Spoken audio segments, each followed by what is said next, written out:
지적인 여러분 안녕하세요. 보미TV의 보미입니다. 여러분은 궁금한 게 생기면 어디서 먼저 검색을 하시나요? 네이버? 구글? 다음? 카카오?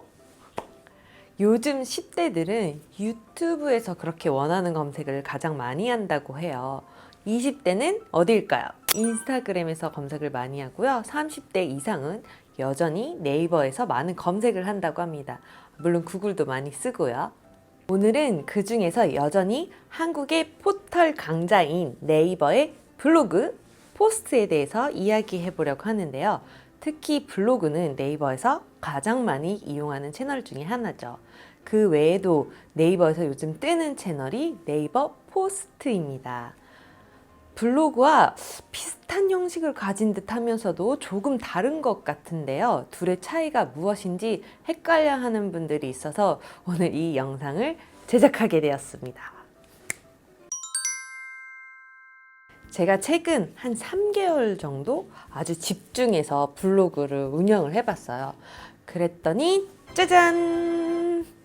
3개월 만에 상위 1%가 되었습니다. 와, 인증샷 보여드릴게요.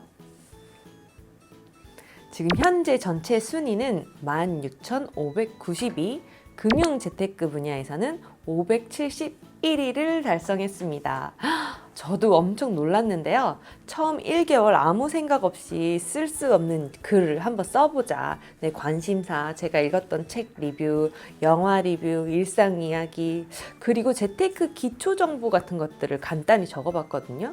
근데 주식 계좌 만드는 글이 갑자기 하루에 1만 명이 넘게 방문한 거예요. 그래서 더 파기 시작했죠. 오타쿠처럼 주식 투자 관련된 글을 1개월 내에 집중적으로 썼더니 그 사이 갑자기 동학개미 운동, 코로나19로 주가가 막 폭락하면서 일반인들의 주식 투자에 대한 관심이 막 뜨거워졌던 거죠.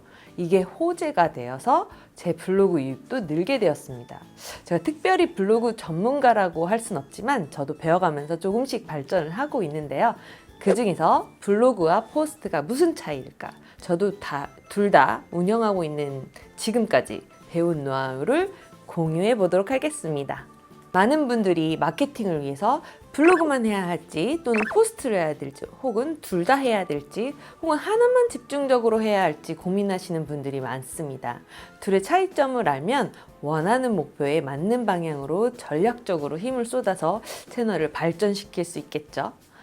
본격적으로 영상이 시작되기 전에 여러분 구독과 좋아요, 알림 설정 부탁드리겠습니다. 이 채널을 지속하는 큰 힘이 됩니다. 댓글도 많이 남겨주시고요. 궁금하신 거 있는지 알고 싶고 제 영상을 사람이 보는지 혹시 로봇가 보는 건 아닌지 소통을 하고 싶습니다. 조금 어려워 보일까요? 저 그렇게 어려운 사람 아닌데 편하게 댓글 남겨주시고요. 눈웃음 이모티콘 하나 남겨주셔도 괜찮습니다. 그러면 누군가 진짜로 정말로 내 영상을 보고 있구나 이런 사실이 제게 큰 힘이 될 것 같아요. 자, 이제 본격적으로 시작할게요. 첫 번째, 각각의 정의를 한번 살펴보겠습니다. 블로그와 포스트를 설명하는 메인 카피를 한번 읽어볼게요. 네이버 블로그를 소개하는 문장과 네이버 포스트를 비교하는 문장을 꼼꼼히 보겠습니다. 자, 네이버 블로그. 좋은 글과 새로운 이웃을 만나는 곳. 글, 사진, 영상, 나의 모든 기록을 담는 공간. 블로그의 그 순간들을 차곡차곡 담아보세요. 반면에 네이버 포스트는 어떤가요? 콘텐츠 전문가가 모여있는 네이버 포스트, 시리즈 연재, 카드형 글쓰기, 주제별 포스트, 콘텐츠 전문가가 모여있는 프리미엄 플랫폼, 우수 에디터를 발굴하고 육성하는 서비스입니다.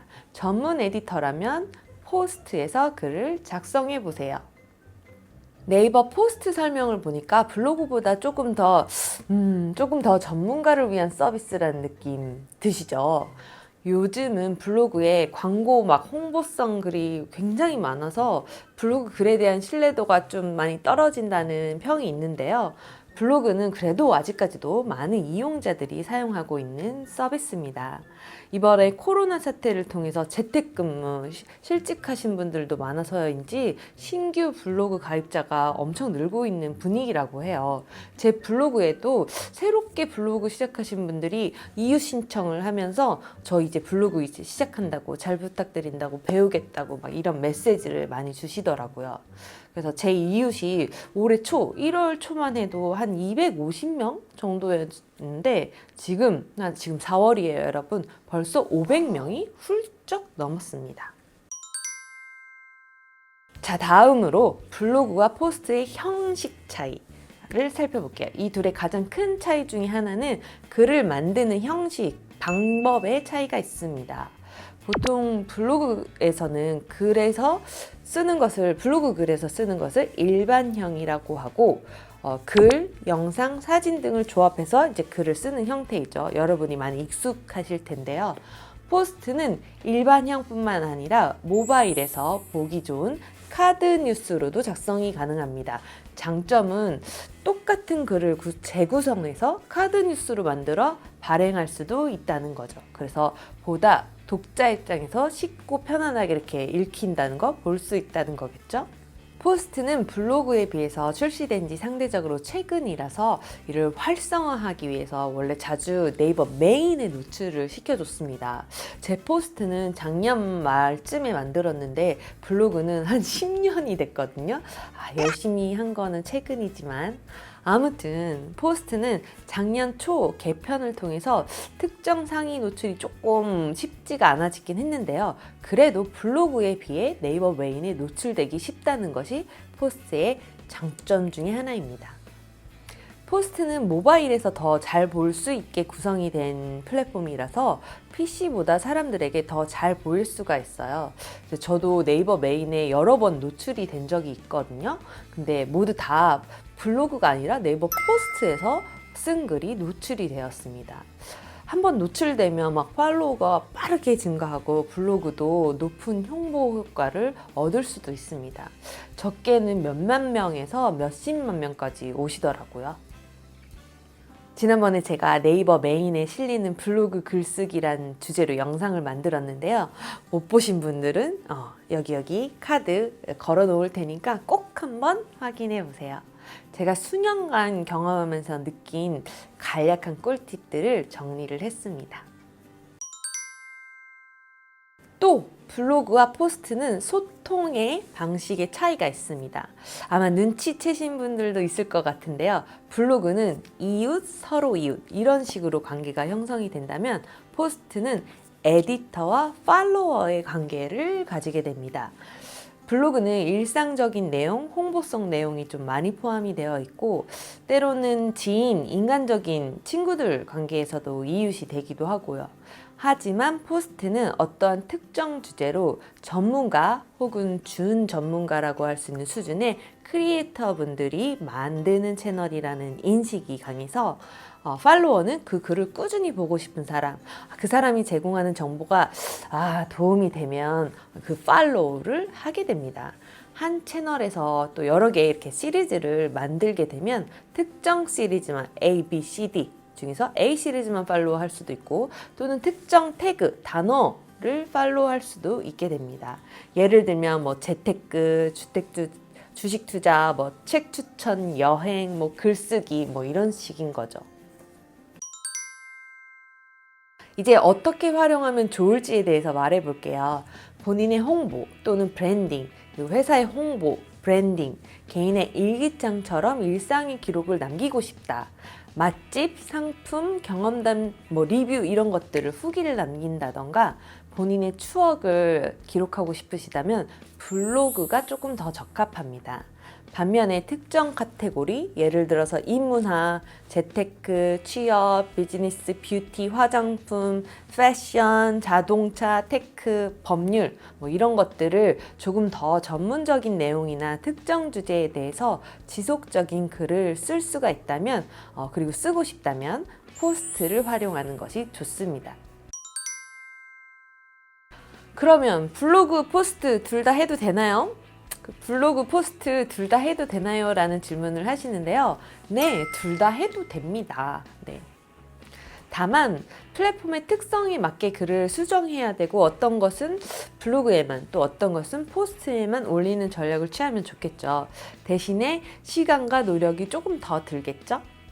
또 제가 하면서 배운 것은 같은 내용을 복사, 붙이기 하면 안 됩니다. 잘못하면 유사 문서로 취급을 될 수가 있어요. 그러면 품질 저하, 저품질 블로그로 인식이 될 수 있다고 하니까 이 점 꼭 주의하시고요. 제 요령은 같은 글을 쓰더라도 주요 포인트를 조금 다르게 한다던가 이미지를 좀 약간 다르게 한다던가 글의 순서 이런 것들을 재구성해서 올린다던가 그리고 두 개의 글을 합쳐서 또 쓰고 혹은 쪼개서 쓰고 이런 식으로 다양화하면 좀 더 안전하지 않을까 싶어요. 아직 제가 저품질에 걸리진 않아서 확신할 순 없지만 저는 이런 식으로 운영을 하고 있습니다. 자, 오늘은 네이버 블로그와 포스트에 대해서 알아봤는데 어떠셨나요? 조금이라도 도움이 되셨을까요? 오늘의 영상이 도움이 되셨다면 구독과 좋아요, 알림 설정 꼭 부탁드리겠습니다. 다음에는 블로그 글 쓸 때 무엇부터 쓸지, 뭐부터 써야 될지, 내가 과연 글쓰기 실력도 없는데 글을 쓸 수 있을까? 무슨 글? 그래서 이런 고민이 있는 분들께 블로그 글 소재를 무한히 생산해내는 방법에 대해서 얘기를 해볼게요. 저도 처음에는 되게 무서웠거든요. 어떤 걸 써야 될까 고민도 많고 너무 막막했었는데 제가 요령이 좀 생겼습니다. 그래서 이런 것들 궁금하신 분이 있으면 댓글을 많이 남겨주세요. 궁금한 점에 대해서 구체적으로 적어주셔도 되고요. 제가 일일이 다 확인하고 댓글 달 테니까요. 여러분의 피드백이 제가 영상을 지속하는 큰 힘이 됩니다. 자, 그럼 오늘도 긴 영상 끝까지 봐주셔서 감사하고요. 다음에 또 뵙겠습니다. 또 봐요. 안녕. 감사합니다.